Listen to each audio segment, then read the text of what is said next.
Shalom, selamat pagi anak-anak semuanya. Bersyukur kepada Tuhan ya. Hari ini kita masih diberikan kesempatan oleh Tuhan untuk bersama-sama merenungkan firman Tuhan pada pagi hari ini. Dalam nama Tuhan Yesus, Kakak Kristina akan menyampaikan renungan firman Tuhan pada hari ini dengan judul Menjadi Terang Sejati Membawa Sebuah Harapan, yang terambil dalam kitab Matius pasal yang kelima, ayat 14 sampai ayat yang ke-16. Kakak Kristina akan membacakan untuk kita. Matius pasal 5 ayat yang ke-14 sampai ayat yang ke-16. Kamu adalah terang dunia. Kota yang terletak di atas gunung tidak mungkin tersembunyi. Lagi pula orang tidak menyalakan pelita lalu meletakkannya di bawah gantang, melainkan di atas kaki dia sehingga menerangi semua orang di dalam rumah itu. Demikianlah hendaknya terangmu bercahaya di depan orang, supaya mereka melihat perbuatanmu yang baik dan memuliakan Bapamu yang di surga. Amin. Anak-anak terkasih dalam Tuhan, dalam kitab Matius pasal yang kelima, ayat 13 sampai ayat yang ke-16, di sini adalah sebuah perintah Tuhan untuk kita. Jika kita lihat dalam ayat yang ke-13 di sini, Tuhan itu menginginkan kita seperti apa? Tuhan menginginkan kita menjadi garam, yaitu pemberi rasa di sekitar kita. Yang kedua itu Tuhan menginginkan kita menjadi terang. Kalau kita lihat dalam ayat yang ke-14 sampai ayat yang ke-16, terang di sini menggambarkan sebuah perbuatan, bagaimana sikap dan perilaku kita sebagai anak-anak Allah.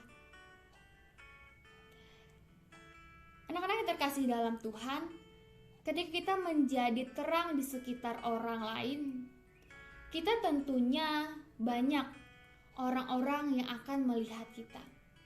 Banyak orang-orang yang akan memperhatikan kita. Baik perilaku kita, perbuatan kita, dan lain-lainnya, orang-orang akan memperhatikan kita. Ketika kita bisa menjadi terang untuk orang-orang di sekitar kita, biarlah terang itu tetap selamanya di dalam kehidupan kita. Sehingga terang yang kita miliki itu dapat mengusir kegelapan di sekitar kita.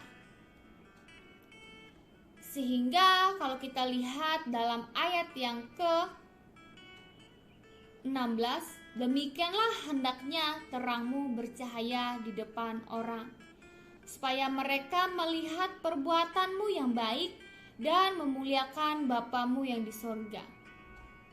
Sehingga ketika orang-orang melihat terang atau melihat perbuatan baik yang telah kita lakukan di dalam kehidupan kita, mereka dapat berubah.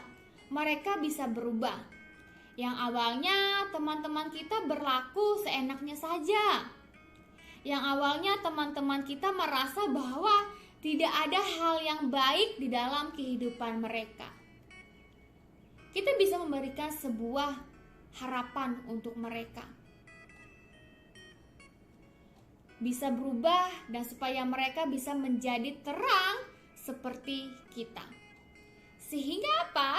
Dalam ayat yang ke-16 mengatakan, sehingga nama Tuhan bisa dipermuliakan karena terang yang kita berikan kepada orang lain. Anak-anak semuanya, menjadi terang yang sejati bukanlah suatu hal yang mudah untuk kita lakukan. Ada pengorbanan yang harus kita lakukan. Kita harus menyangkal diri kita, dan kita harus menekan semua hawa nafsu kita. Supaya apa? Supaya kita tetap bersinar, tetap memberikan terang untuk orang lain. Sehingga apa? Kembali lagi, sehingga nama Tuhan dipermuliakan.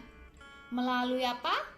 Melalui perbuatan kita, melalui tingkah laku kita, melalui sikap kita, nama Tuhan bisa dipermuliakan. Karena apa? Karena Karena kita sebagai anak-anak Tuhan, yang terlihat dalam kehidupan kita itu adalah perilaku kita, sikap kita, perbuatan kita. Disitulah terang itu akan bercahaya dalam kehidupan kita. Dan melalui terang kita juga, kita bisa memberikan sebuah harapan untuk teman-teman kita, untuk keluarga kita, untuk semua orang di sekitar kita. Kenapa? Karena mereka melihat, wah, ada contoh yang baik, ada teman yang baik, yang bisa memberikan harapan untuk saya, yang bisa menjadi contoh untuk saya. Dia adalah terang yang sejati. Dan biar ini menjadi pengingat dalam kehidupan kita. Kakak Christina ada sebuah contoh, yaitu kisah tentang keempat lilin yang sedikit demi sedikit meleleh. Pada saat itu suasana semakin sunyi, sehingga terdengarlah sebuah percakapan dari keempat lilin ini. Lilin yang pertama mengatakan, "Aku adalah sebuah perubahan. Namun, manusia tidak mampu berubah menjadi lebih baik. Mereka terlena dengan kesenangan mereka dan lebih suka bermalas-malasan. Maka lebih baik aku memadamkan diriku saja." Maka dengan demikian, sedikit demi sedikit, lilin yang pertama ini akhirnya padam. Lalu ada lilin yang kedua. Lilin yang kedua juga berkata, "Aku adalah iman. Namun sayangnya, aku tidak berguna lagi. Manusia tidak mampu mengenal aku. Beribadah pun mereka tidak mau tepat waktu. Karena mereka hanya mementingkan hobi dan kesenangan dunia mereka. Untuk itu, tidak ada guna lagi. Aku tetap menyala." Maka bertiuplah angin sehingga memadamkan lilin yang kedua. Lilin yang ketiga juga berkata, "Aku adalah cinta. Tidak mampu lagi aku untuk tetap menyala. Manusia hanya mencintai kekasihnya saja. Dan terkadang mereka mengabaikan orang yang jelas menyayangi mereka, yaitu orang tua dan keluarga mereka." Tanpa menunggu waktu lagi, lilin ketiga langsung mati. Tapi dalam cerita ini ada seorang anak kecil. Ketika ia masuk ke dalam kamar, ia melihat, wah, ketiga lilin ini sudah mati. Ketiga lilin ini sudah padam. Lalu ia menangis karena anak kecil ini takut kegelapan. Tapi yang paling luar biasa adalah ada satu lilin yang masih menyala. Lilin keempat. Lilin keempat ini mengatakan, "Jangan takut, jangan menangis. Selama aku masih ada dan menyala, kita dapat selalu menyalakan ketiga lilin lainnya. Akulah harapan," kata lilin keempat. Dengan berbinar-binar, anak kecil ini mengambil lilin yang bernama harapan. Lalu ia menyalakan kembali ketiga lilin itu. Apa yang bisa menjadi pengajaran dalam kehidupan kita? Yang tidak pernah mati dalam kehidupan kita atau dalam kehidupan manusia adalah sebuah harapan. Dari kecil, tentunya adik-adik semua memiliki sebuah harapan atau memiliki sebuah cita-cita. Ini menjadi pengingat dalam kehidupan kita. Dalam kehidupan kita, yang tidak pernah mati adalah sebuah harapan. Ketika ada cahaya, ada terang dalam kehidupan kita, tentunya ada sebuah harapan yang masih ada dalam hati kita.